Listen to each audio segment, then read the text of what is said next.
Okay, Assalamualaikum and a very good afternoon to everyone who is online now. I am here, Anta Adnan, admin of the SG. What we are going to do today is we're going to have an overview about SPSS by Dr. Vignes Gopal.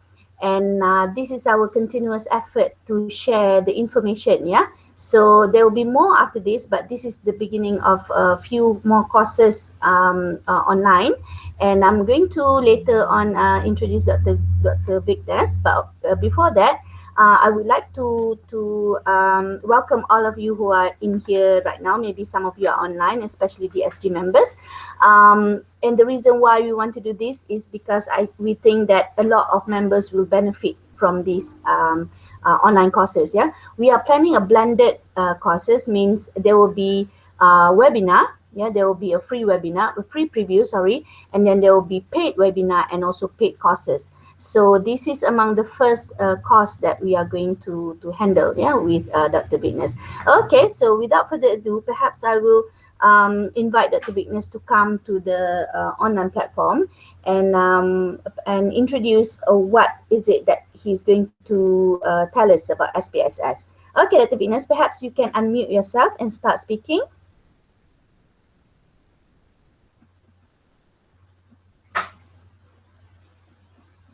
Vignes, are you there?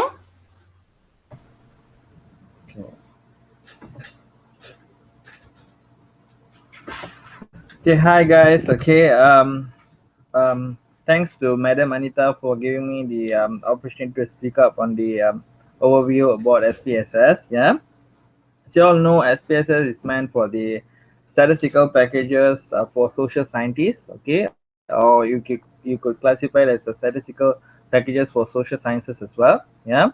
So you said earlier, it captures the primary nature of data. The primary nature of data is the data that will be collected from the respondents and so on. Okay, and if you looked at the actual nature of SPSS, yeah, it is with the rows, the menus, icons, cells, and columns part of it. Yeah, columns will deal with the the nature of variables that we have. We might have a qualitative variables, yeah, and quantitative as well. Okay, the rows will be classifying the number of respondents that we are dealing with, yeah, and the and the cells will represent the numbers and values as well. Yeah, so this one I would put it as a multi-dimensional matrix as it captures the enormous number of rows and columns. Yeah, sometimes rows depends on the number of respondents that you are dealing with. Yeah, so it's unlimited. Yeah, so if we look back at it, the advantages of it is we'll be able to quantify the qualitative nature of data that we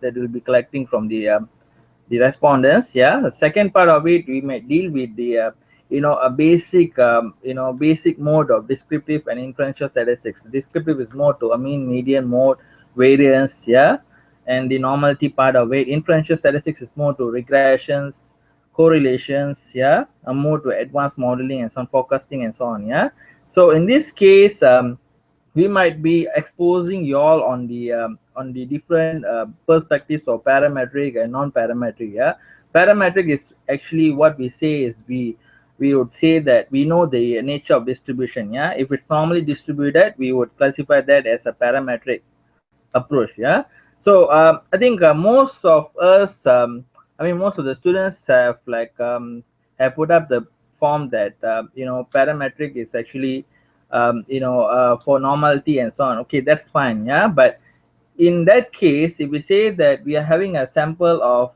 sample more than 30, we can't immediately classify that as a normal mode of distribution. Yeah, we got to get into the investigations. We got to draw up the normal quantile plot and the normality test, the ordinary normality test that Shapiro work and conglomerate Shimonov. Yeah, that is what we can identify through the usage of SPSS. Yeah, and if we go deeper into it, we might classify the data into three different perspectives. That the first one goes to cross-sectional data. Is a normal nature of data that used to be collected by the respondents. Yeah, to capture the views by the respondents on certain issues and so on. Yeah, cross-sectional is basically focusing on the number of respondents that we have. Time series, the moment you look at the time, we are more concerned about the timing. Yeah, we'll be dealing with different sampling periods and so on. Panel data is more on the combination part of it. Yeah, the disadvantages of it, okay, unfortunately, we don't have the the right manuals for us to deal with the advanced mode of modeling like forecasting and so on. Okay, but we will be able to deal with that with the forms of syntax, codings and so on. Okay, that will be the advanced part of SPSS. Yeah, nowadays if you refer to SPSS 22, has the capability of dealing with the syntax in order for us to do a modeling, even structured equation modeling as well. Yeah. So and then of course we might deal with different types of variables as well. Yeah, categorical variables and continuous variables. Yeah, categorical variables nominal. Yeah, basically we say are you male or female. Yeah, we say yes or no. Yes or no, it will fall into the category of nominal. Yeah, ordinal is basically we put a stratification to it, we put orders to it. Yeah, like for example, you follow the your schooling, you're studying from the primary schooling up to the secondary level and then tertiary and so on, so you are following the steps to it. Yeah, so this is what I meant by descriptive and inferential statistics. Okay, so in this case descriptive analysis is more to quantitative research, and yeah, it's a matter of transforming the qualitative nature into the quantitative forms of it. Yeah, okay.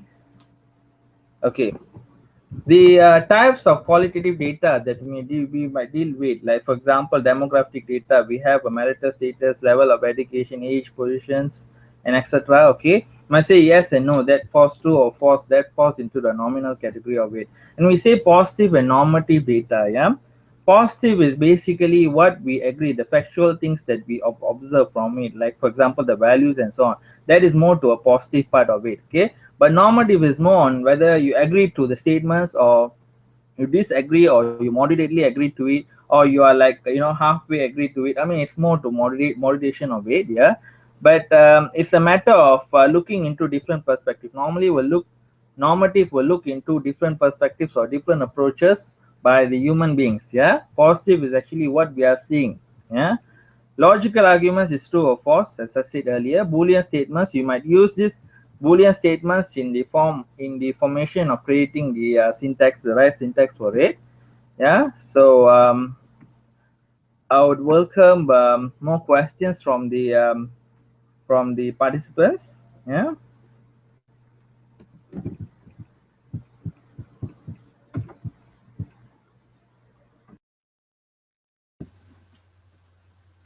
Okay. The question that I asked you is later, yeah, let's say the students come with a view of or an idea about how to do research question. Will you be able to guide the students, yeah, to create research questions? Because I think that's among the problem that we have. Yeah, sometimes we know where the research is going, but when we want to create our research questions, we need to have a better idea, okay, of how we do it. And normally the what do you call it, the measurement, yeah, will be the most important. So the question is, will you, if you are able to guide the students, I think many students will come and join your class. Yeah, so that's what I'm asking. And perhaps we should also give some overview of who or what type of research is suitable, yeah, and when do we use SPS as the best?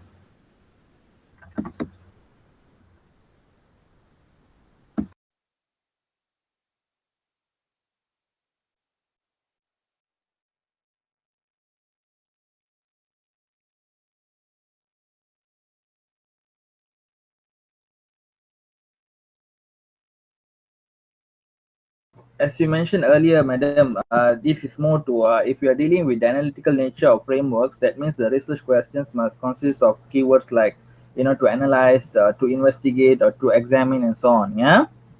So if we are dealing with the conceptual structure of framework, we might end up saying that we want to identify the dynamics of the the models and so on. So that is more to individual perspectives of evaluations. Yeah, so if you are going to deal with theories alone, we might deal, that is more to a deductive approach, where we are going to analyze the certain certain issues based on the theories, available issues, and so on. Yeah, if you're going to deal with inductive form of research, that is more to what we call as conceptual framework. We are forming up the theories based on the available concepts that that we know. Yeah. Okay. So that will be more to it's we used to say that it's a matter of pragmatic approach. Yeah, pragmatic approach or a mixed method, that is more to a combination of quantitative and qualitative as well. Yeah, and we could look into a single nature of research. Yeah, but the current portion of investigation deal with the mixed method. Actually, we have to combine the qualitative sections and quantitative sections together in order for us to come out with you know um, holistic mode of evaluations, in which we will be looking into the practical part and the theoretical part as well. Yeah. So most probably the current methods that we have, I mean, the current quantitative methods that we have may be enough or good enough to investigate whether we are going to refute or refute, or we are going to accept the existing theories or not. But then nowadays, like, due to the mixture of methods that we are using, yeah, so we might easily come up with a holistic mode to, I mean, to further polish up the current theories that we are dealing with. Yeah. So that is a mode of it. Yeah.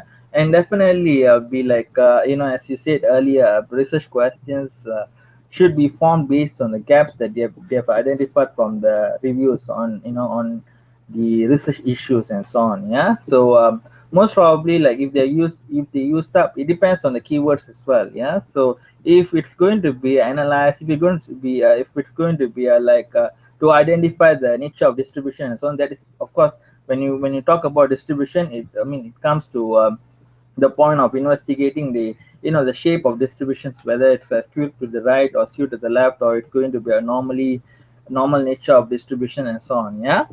So that is one thing. And we say that to examine the association between, between emotional intelligence and organizational commitment, we would say that you have to identify the independent and dependent variable. Yeah.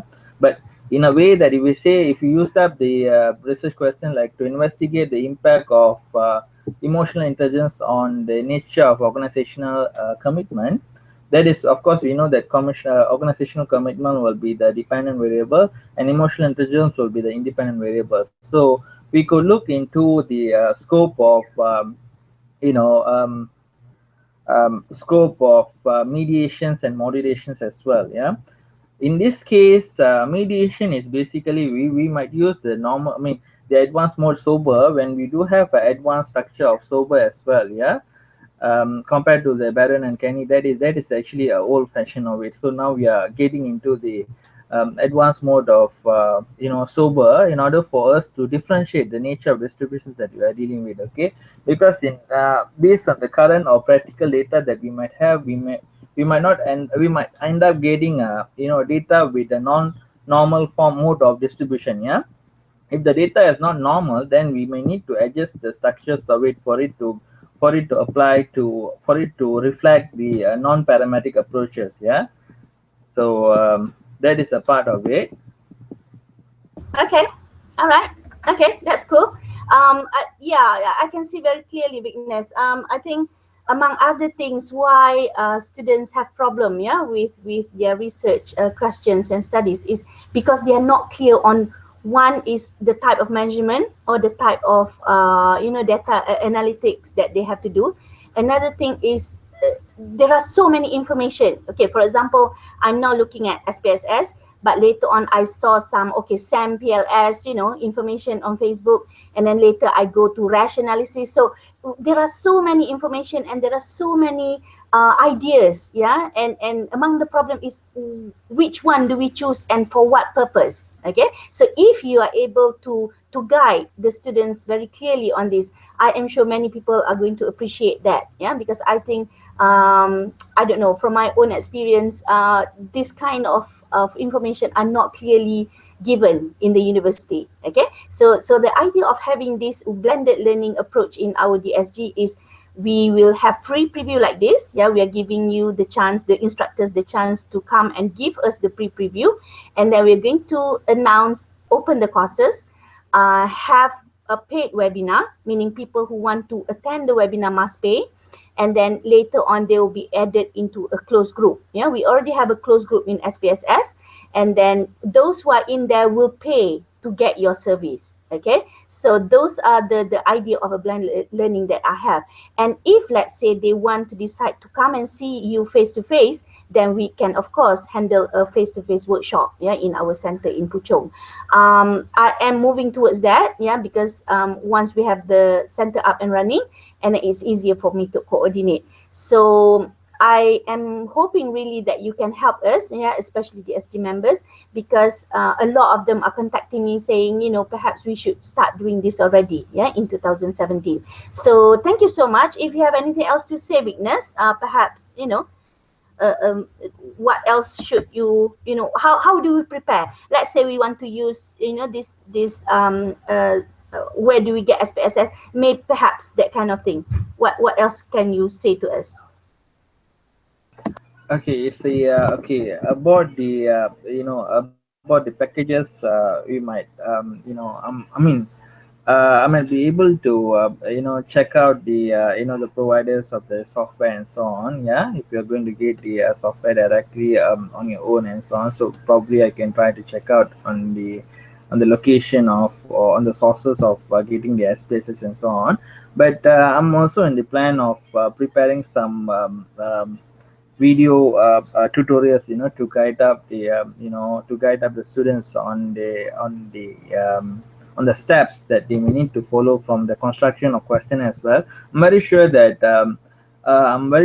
students will be very much interested to get to know the construction of questionnaires. So I find that from my own experience, students are very weak in identifying structuring out the sections for their questionnaires as well. And when it comes to a demographical section, they might not be very sure. Sometimes probably they should fix up the target of participants. For example, based on my observation, yeah, find that an MBA student, I did the questionnaire and so on, but then the questionnaire is targeted for all the groups of members, but then when it comes to income, there's no, you can't be asking the question on the income for those who are not working, right?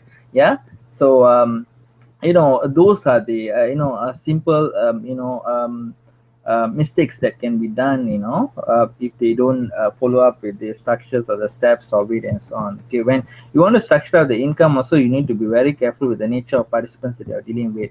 When you get to the employees within the firms, you might not be asking them the exact portion of income, because most of them will not be interested to get to know to provide the confidential information about the exact income, in total. They'll be more interested in giving you the interval figures. Yeah. So for example, you want to ask, you can put it as a from 2000 to 3000. Yeah. So there will be a breakdown. From there you can get some clues of it, but it'll be quite impossible for the students or for the researchers to get the exact portion of income. Yeah. So that is a portion that they have to deal with. But when they follow up with different sections, you have to be very careful when you draft out the questions, because it has to follow up the clues of research questions. Otherwise you'll be stuck in the middle, and you will not be able to answer you will not be in the position of answering the research questions. Okay, so when you draft out certain things, you got to be very careful, and you got to the students have to be very they have to be in a detailed form to observe the variables that you're going to use up. Okay, first of all, before they construct the questionnaire, they got to fix up the framework for it, whether which one is what are the variables that are going to classify as a dependent or independent. Yeah, sometimes they have a multi-stage of regressions as well. Yeah, but even some students have approached me as well. They were saying that instead of me looking into the individual sections of regressions, so can I look at it as an overall structure? Of course you can do that through the usage of structural equation modeling as well. Yeah. So I'll be able to I'll be able to do my best to share the points on the constructions and the validation part of questionnaires as well. And that is I believe that that is the one that is very much needed by the students. Yeah, because most of the students are dealing with and more interested in dealing with primary data rather than secondary data. Yeah. Secondary data, of course, I'm not saying that you can't do anything with the secondary data. Of course, when it comes to content analysis, when it comes to conversation analysis, of course, the best software that I can suggest is Atlas TI, yeah, or you can use NBView. But so far, I think Atlas TI will be the best tool that can be used for the qualitative nature of research as well, yeah. But when it comes to when it comes to quantitative research, SPSS still serve as the best software, due to the features that they have and the guidances and syntaxes and so on. So in that case, they will be able to deal with advanced structure of forecasting and modeling. Again, it depends on the selection of test, depends on the constructions of questionnaires and research questions as well. Yeah. So Yeah. I'll be more interested to to guide the students in different structures of research as well. So Okay, right. Because I think especially guidance on how to design the questionnaire. Yeah, I think that's the first step. Okay, because before you get onto the measurement, yeah, how to analyze using SPSS, you need to design a good questionnaire. Okay, so if you can, perhaps we should talk about that later on. Yeah, if we can have a short session, maybe in December. Okay, then I can invite people who are interested. Okay, who would like to come and bring their questionnaire, and we sit down together, and then you can guide them. I think that would be very useful. Okay, so thank you so much, Dr. Vignes. I think this will be very useful to many of us. In fact, I think a lot of mothers, yeah, who are doing PhDs will definitely appreciate, yeah, this online learning, because not many of them can attend physical workshop. Yeah, most of them are contacting me on Facebook and saying, why haven't we had a blended learning yet? Yeah, so, and this is why I'm so I would love to do this. And if, let's say, later on, Dr. Vignes, if they want you to do in Bahasa Melayu, yeah, perhaps we should also think about dual language. Yeah, some people, because of the technical nature of SPSS, most of them or some of them prefer hearing it in our Bahasa Melayu, and I understand that you can also conduct in Bahasa Melayu. So perhaps it's also useful to think about two things, yeah. So one in English and another in Bahasa Melayu. For English, you are able to tap into our international students. Yeah, we have quite a group, a big group of people on our DSG, yeah, from the international students. So if you do it in English, then we can cater to them. But if you do it in Malay, of course, yeah, also we have other groups of friends who appreciate that. Okay, so thank you so much for today. So perhaps later on we go back to our close group, yeah, our SPSS, and revive the group, where we can put the slide that you gave just now, and then also give the total module of what you're going to teach in the this one, yeah, in the SPSS course. And later on you might want to also send me the links to the video tutorials, yeah, upload in the group. And those who are in the group are only the paid one later on, yeah. So those who don't pay will not be in the group. We will try and spring clean, yeah, the group later on. Okay, so thank you so much for today. I will stop the broadcast now, yeah, so that this live will be off, and then perhaps I need to ask some questions. Okay, all right, thank you so much, Vignes.